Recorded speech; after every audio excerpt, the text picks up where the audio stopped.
Assalamualaikum warahmatullahi wabarakatuh. Perkenalkan, nama saya Trime Wulandari dengan NIM 402190100 dari kelas Perbankan Syariah di semester 3. Di sini saya akan mempresentasikan laporan akhir vintage, yaitu investasi emas di bukalapak.com.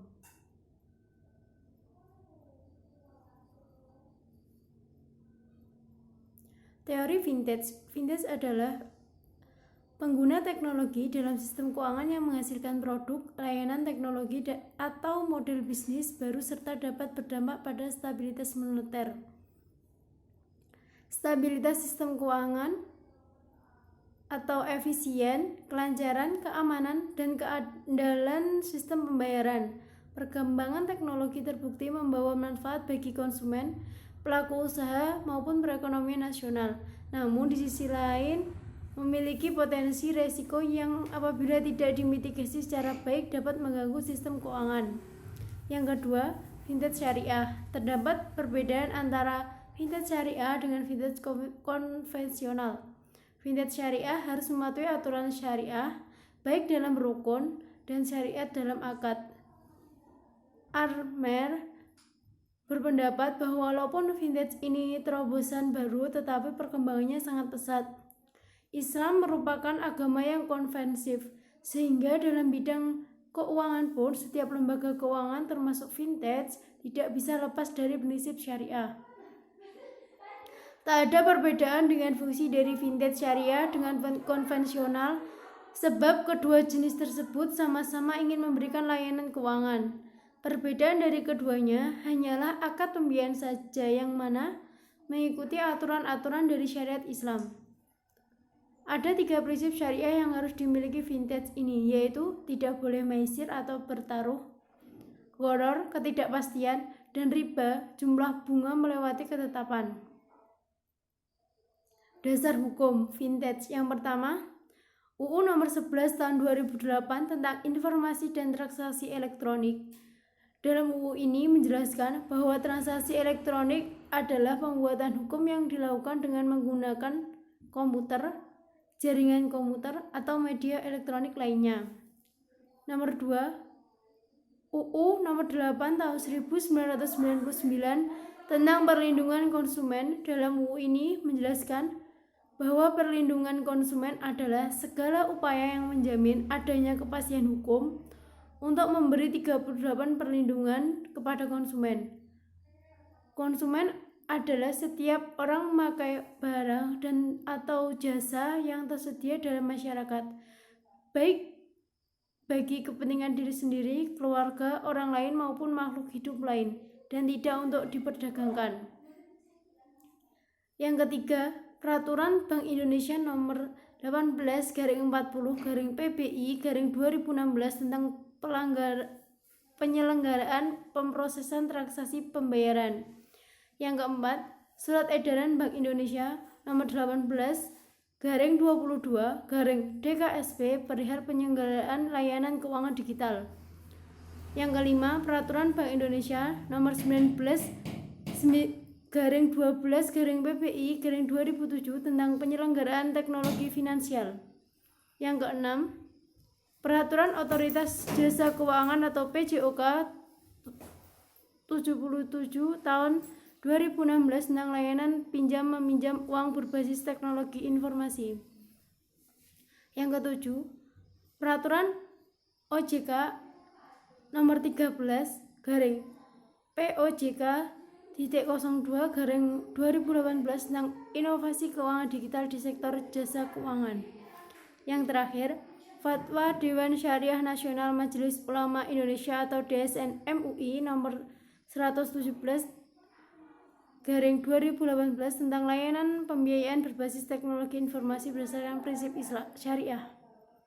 Peraturan Bank Indonesia. Yang pertama, dalam hal penyediaan pasar bagi pelaku usaha, Bank Indonesia memastikan perlindungan terhadap konsumen, khususnya mengenai jaminan kerahasiaan data dan informasi konsumen lewat jaringan keamanan siber. Yang kedua, dalam hal tabungan, pinjaman, dan penyertaan modal, Bank Indonesia mewajibkan setiap pelaku usaha untuk patuh kepada peraturan makroprudensial, pendalaman mengenai pasar keuangan, sistem pembayaran sebagai pendukung operasi, dan keamanan cyber untuk menjaga data dan informasi konsumen. Yang ketiga, dalam hal investasi dan manajemen risiko, Bank Indonesia juga mewajibkan setiap pelaku usaha untuk patuh kepada peraturan makroprudensial pendalam mengenai pasar keuangan, sistem pembayaran sebagai pendukung operasi, dan keamanan cyber untuk menjaga data dan informasi konsumen. Yang keempat, dalam hal pembayaran penyelesaian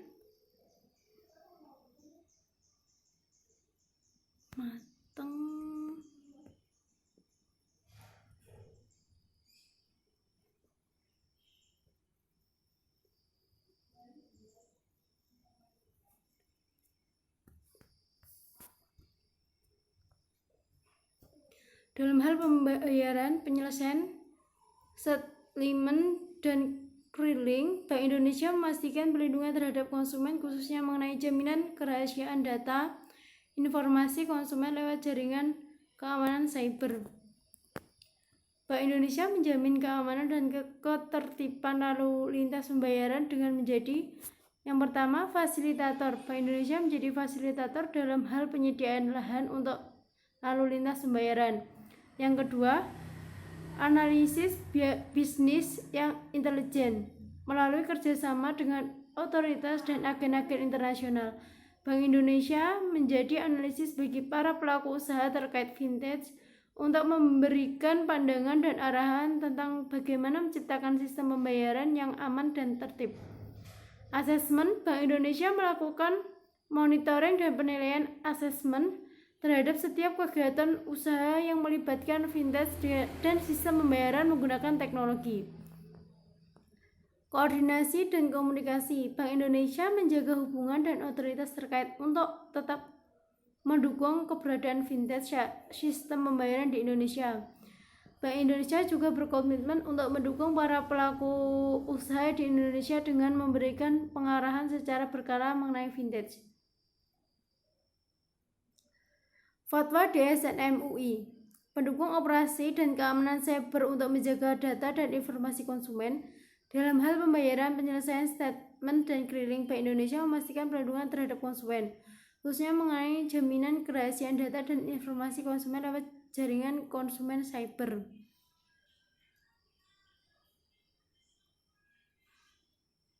Jenis akad yang pertama, al-bai atau jual beli, yaitu akad antara penjual dan pembeli yang mengakibatkan berpindahnya kepemilikan objek yang dipertukarkan atau barang dan harga.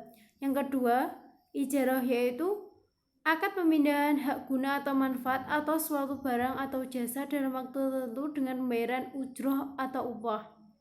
Ketiga, mudharabah, yaitu akad kerjasama suatu usaha antara pemilik modal, sohibul mal yang menyediakan seluruh modal dengan pengelola, amil atau mudharib, dan keuntungan usaha dibagi di antara mereka sesuai nisbah yang disepakati dalam akad, sedangkan kerugian ditanggung oleh pemilik modal.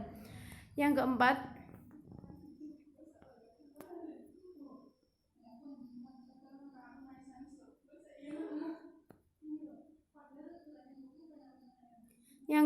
musyarakah, yaitu akad kerjasama antara dua pihak atau lebih untuk usaha tertentu di mana setiap pihak memberikan kontribusi dana modal usaha. Ra'as mal dengan ketentuan bahwa keuntungan dibagi sesuai nisbah yang disepakati atau secara proporsional, sedangkan kerugian ditanggung oleh para pihak secara proporsional. Yang kelima, wakalah bin ala ujroh, yaitu akad pelimpahan kuasa untuk melakukan perbuatan hukum tertentu yang disertai dengan imbalan berupa ujroh atau upah. Yang keenam, qard, yaitu akad pinjaman dari pemberi pinjaman dengan ketentuan bahwa penerima pinjaman wajib mengembalikan uang yang diterimanya sesuai dengan waktu dan cara yang disepakati. Proses pendaftaran di bukalapak.com. Yang pertama, buka situs Bukalapak, lalu klik daftar atau buka link https://www.bukalapak.com.register. Yang kedua, Anda bisa membukanya lewat browser di komputer maupun smartphone. Namun jika Anda menggunakan smartphone, lebih baik mengunduh aplikasi Bukalapak di Play Store.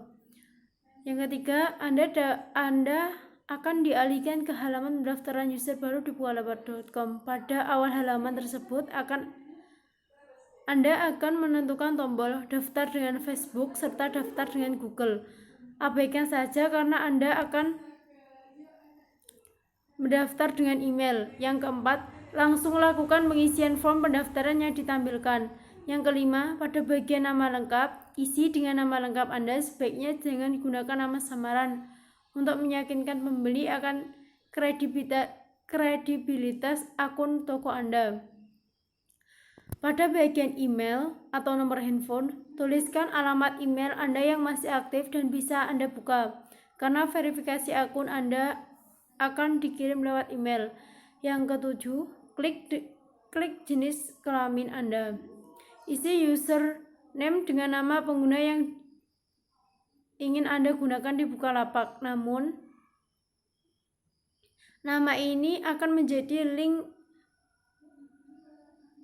URL produk yang Anda jual di Bukalapak. Untuk itu, buat nama pengguna yang unik namun mudah diingat dan mendeskripsikan produk Anda. Yang kedelapan, setelah semuanya selesai diisi, klik daftar. Jika tidak ada kesalahan dalam pengisian form pendaftaran, akan muncul halaman yang berisi informasi permintaan untuk melakukan konfirmasi email Anda. Segera buka email Anda. Jika email dari Bukalapak belum muncul, tunggu beberapa saat atau coba cek ke folder spam pada email Anda. Yang ke-11, buka email dari Bukalapak tersebut, lalu klik menu konfirmasi email yang terdapat dalam pesan di email yang dikirimkan oleh Bukalapak. Jika konfirmasi akun Bukalapak berhasil dilakukan, akan muncul pemberitahuan bahwa Anda telah berhasil terkonfirmasi dan login ke bukalapak.com. Transaksi.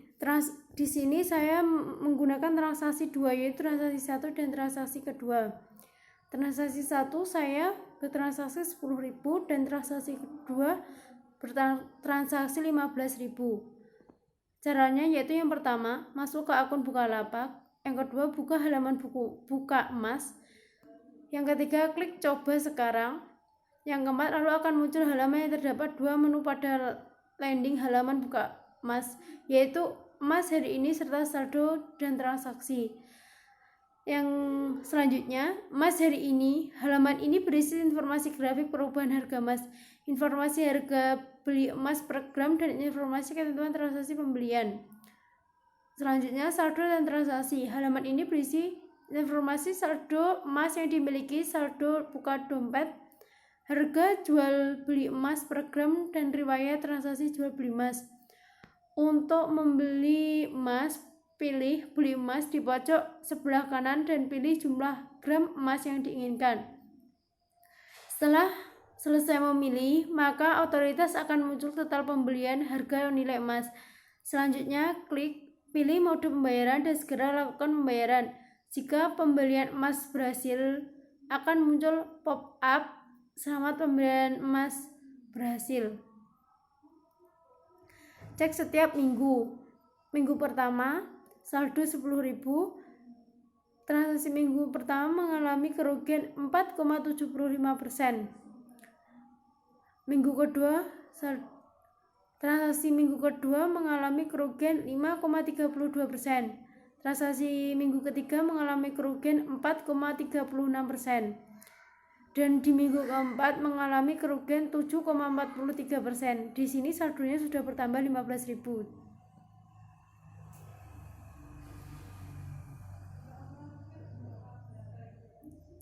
Analisis praktikum. Analisis proses. Buka emas merupakan produk tabungan emas besutan Bukalapak yang bekerja sama dengan PT Sinar Rezeki Handal atau Indogold dan PT Aneka Tambang atau Antam. Buka emas hanya dapat diakses oleh member Bukalapak. Setiap pemilik akun dapat membeli emas dengan minimal pembelian 0,0001 gram. Produk ini buka emas hanya dapat diakses oleh member Bukalapak. Setiap pemilik akun dapat membeli emas dengan minimal pembelian 0,01 gram. Produk ini cocok untuk Anda yang ingin mulai berinvestasi emas. Anda dapat menyisihkan sebagian uang jajan harian untuk mulai menabung emas. Anda pun tidak perlu repot menyimpan emas di rumah atau dititipkan ke bank karena Indicor dan Antam yang akan mengamankan emas Anda. Namun bila Anda ingin menyimpan emas hasil menabung, Anda dapat menarik tabungan emas dengan syarat nilai minimal tabungan emas atau 1 gram. Tim Bukalapak akan mengatur dan menjamin kepingan emas sampai di tangan Anda dengan selamat. Perbandingan data minggu pertama dari penyetoran awal sebesar 10.000, setelah 1 minggu prediksi emas mengalami penurunan sebesar 4,75%, yaitu sebesar 474, sehingga sisa saldo emas sebesar 9.499. Minggu kedua dari saldo minggu pertama sebesar 9.499. Setelah 1 minggu prediksi emas mengalami penurunan sebesar 5,32%, yaitu sebesar 531, sehingga sisa saldo emas sebesar 9.442. Minggu ketiga dari saldo minggu kedua sebesar 9.442. Setelah 1 minggu prediksi emas mengalami penurunan sebesar 6,36%, yaitu sebesar 634, sehingga sisa saldo emas sebesar 9.339. Di minggu keempat bertambah 5 dari saldo minggu ketiga sebesar 9.339. Di minggu keempat menambah transaksi sebesar 15.000, jadi jumlah saldo menjadi 23.449. 1 minggu prediksi emas mengalami penurunan sebesar 7,43%, yaitu sebesar 1.850, sehingga sisa saldo emas sebesar 23.064. Analisis keuntungan kerugian dari perbandingan 4 transaksi investasi emas di atas, maka dapat disimpulkan bahwa mengalami kerugian karena setiap minggu mengalami keuntungan min atau kerugian. Kesimpulannya, finansial teknologi atau fintech adalah penggunaan teknologi dalam sistem keuangan yang menghasilkan produk layanan, teknologi atau model bisnis baru serta dapat berdampak pada stabilitas moneter, stabilitas sistem keuangan, dan efisien, kelancaran, keamanan, dan keandalan sistem pembayaran. Berkembangnya fintech konvensional diikuti pula dengan perkembangan fintech berbasis syariah. Tentu saja terdapat perbedaan antara fintech syariah dan dengan fintech konvensional. Fintech syariah harus mematuhi aturan syariah, baik dalam rukun dan syarat dalam akad. Arner berpendapat bahwa walaupun fintech ini terobosan baru, tetapi perkembangannya sangat pesat. Islam merupakan agama yang konvensif, sehingga dalam bidang keuangan pun setiap lembaga keuangan termasuk fintech tidak lepas dengan prinsip syariah. Fatwa Dewan Syariah Nasional Majelis Ulama Indonesia atau DSN MUI nomor 117 tahun 2018 tentang layanan pembiayaan berbasis teknologi informasi berdasarkan prinsip syariah. Fatwa di sini yang mengatur fintech syariah. Terima kasih, sekian presentasi dari saya. Apabila ada salah kata dan salah ucap, saya mohon maaf ya sebesar-besarnya. Assalamualaikum warahmatullahi wabarakatuh.